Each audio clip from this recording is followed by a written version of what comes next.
Hello, Beauty and Bows. So, I decided to record this look and do a voiceover for this sunset eye look.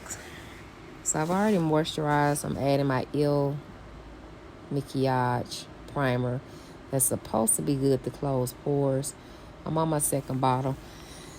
It's cool, but I'm going to have to go to an esthetician so I can see why my pores so big. So, during the summer times, I get hot. I really have dry skin, but where I was going, I didn't know if it was going to be hot in there, cold in there. I don't know. So I like to just prep around my nose. Try to close the pores up a little bit more with the e.l.f. And since I have a greasy face, I'm going to set my eyebrows so that when I do decide to draw my shape, I won't be slipping and sliding. As you can see, the left eyebrow does not have a tail. I cut off my brows, not on purpose, but they are not shaped right. So, yeah, I have created me a shape. Now I'm blending it in with my Juvia's Place brow palette. I take the darker shade at the end and a lighter shade in the beginning and then just brush it through. Now it is time to carve out the brows with the concealer, crayon case number 8. And I just go there to clean up my brows, add a little definition. Also, I do this to create me an arch. And they don't match because I have to create that tail, but it's going to match at the end. Yeah. I changed my mind. I'm going to use that foundation on top so I won't have a halo eye. I actually cleaned all my brushes, so I was excited to do faces with fresh brushes and all that good stuff. But yeah, that concealer is awesome to clean up because it's not too heavy, it's not too thick, not too full coverage, but it's perfect to clean up your brows. And that's also a crayon case. What is it? Crayon case brush to carve, and then a Real Technique to blend it out. As you can see, that arch was not given like I wanted, so I'm creating more eye space for the eye look I'm going for today. Trying to make them match, but I'll deal with it later. The tail kind of disappeared, so go back in, create you a new tail, and keep it moving. Yep, just like that. I'm satisfied for now. And here I just create hair-like strokes, although I already have hair. So I did my right eye. Let me show you how I did it. So P. Louise is on the base. This palette I got from one of my Boxy Charm subscriptions. I really love it.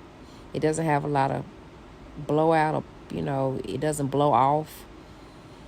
I had to get another brush. There was a new E40 by Sigma, but it wasn't giving me the blow I wanted, so I had to switch.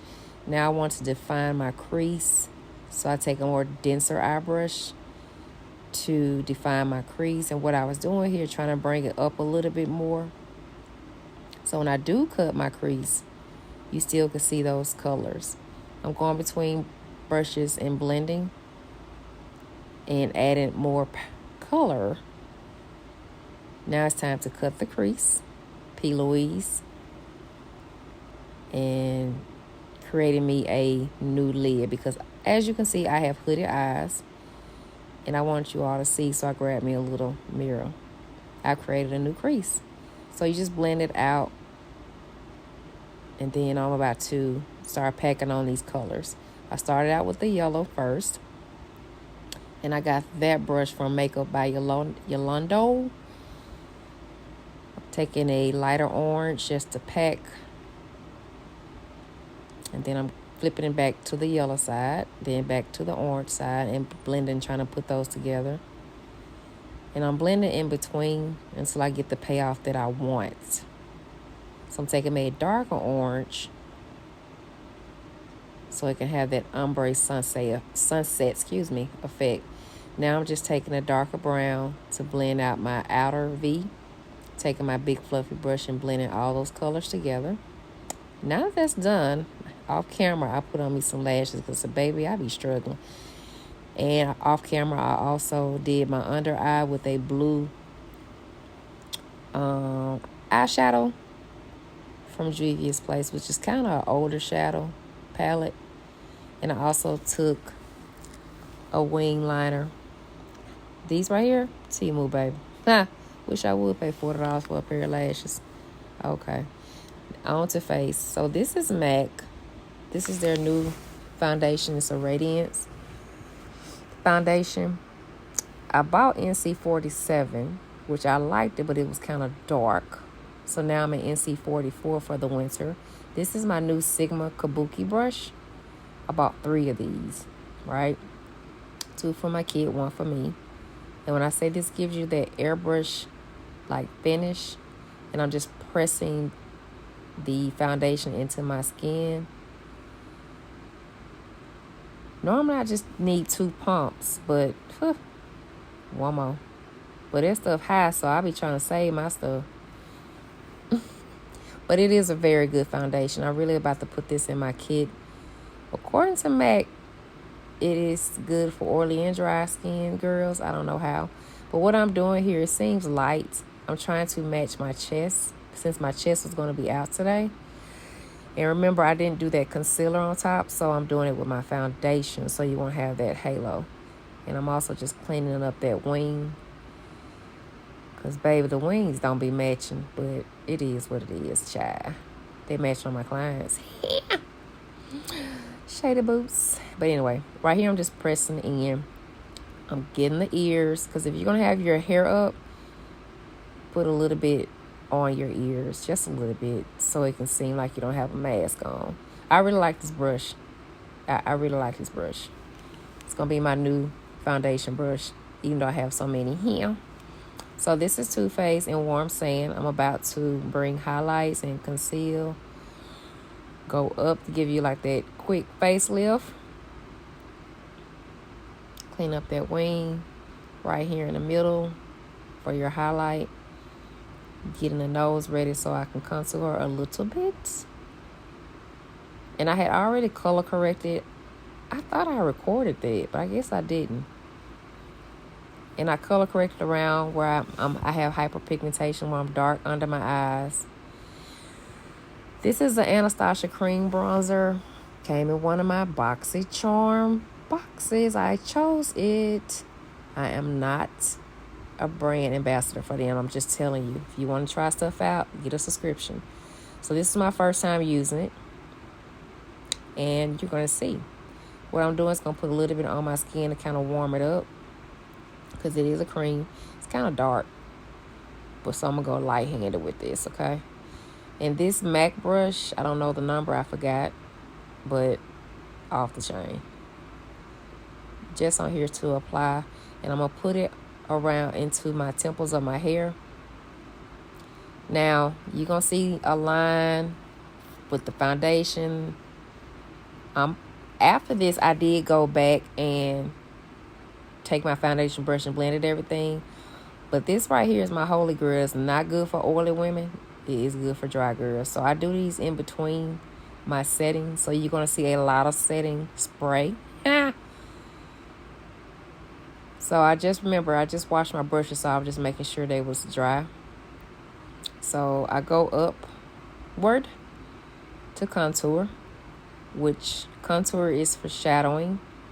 So if you have like something large, you want to give the illusion that it's smaller. Like see how my forehead is coming from a 10 head to a 4 head. And I really should have grabbed my contour brush for this, but for my nose, but I had to be somewhere. But I did go back in after I did my highlight. I did go back in with my foundation brush and blended everything together so you won't see where it start and begin and stop. Like I said, I was rushing. Normally I start at the top and then come in, but I had somewhere to be. But this is my favorite part of makeup because your face is not flat. You're bringing back highlights. You're bringing back shadows. The foundation keep it flat. All right, so this is the palette I was telling you about. Yeah, I had this palette. I know I had this palette about 6 years. Okay, I'm lying. 5 years. Baby, trying to blend out that blue, I'd have to pick up me another brush. Okay, I tried another one. That was too fluffy. It was giving me the blues. So I was using the same colors on top to bottom to put on the bottom. Yeah. Grabbed another brush because, okay, that's more dense. So that was working out for me. Yeah. Yeah, because I was getting mad. So I'm just taking the same colors that's on top. Then sometimes your shadows will disappear. Just go back in and pat, pat, pat. So now I'm just blending everything back in, spraying it with my Morphe spray. I'm tickled because it's like, goodness, girl. But sometimes if you feel too powdery, it's okay to use your setting spray in between. And then I just press, golly, D. Then I just go in and press all my setting spray in just to push it in. The yellow kept disappearing. And I'm not mad because it was just in my BoxyCharm. And if I would have paid for this palette, just saying. But it's just, I need to find a good yellow that's thick. It's not just this palette. I have a lot of yellows that's act crazy. So here I'm just highlighting under with my Charlotte Tilbury. And it just gives you that flawless finish under your eye. All right, so I have highlighted, contour, bronze. Okay, this is the last spray, I think. Golly, that's the Max Fix spray. So now I'm going to highlight. I love this. I like to take all the colors, okay? Give a little highlight. Because when did I do this? Okay, this was Sunday. And I wanted to give highlight. So I got this from ColourPop. This was on sale. Real chocolate. I was trying to decide if I'm going to do a dark lip. And I was like, let's do an ombre. Some people do their ombres different. This is my first time trying it this way. I didn't want no gloss. I wanted a matte lip. Yeah, that's what I needed. That's the combo. So I'm just pressing everything in because I am a perfectionist, Jesus. So this is the finished look. Yes, I'm using Snapchat because I want y'all to see that eye.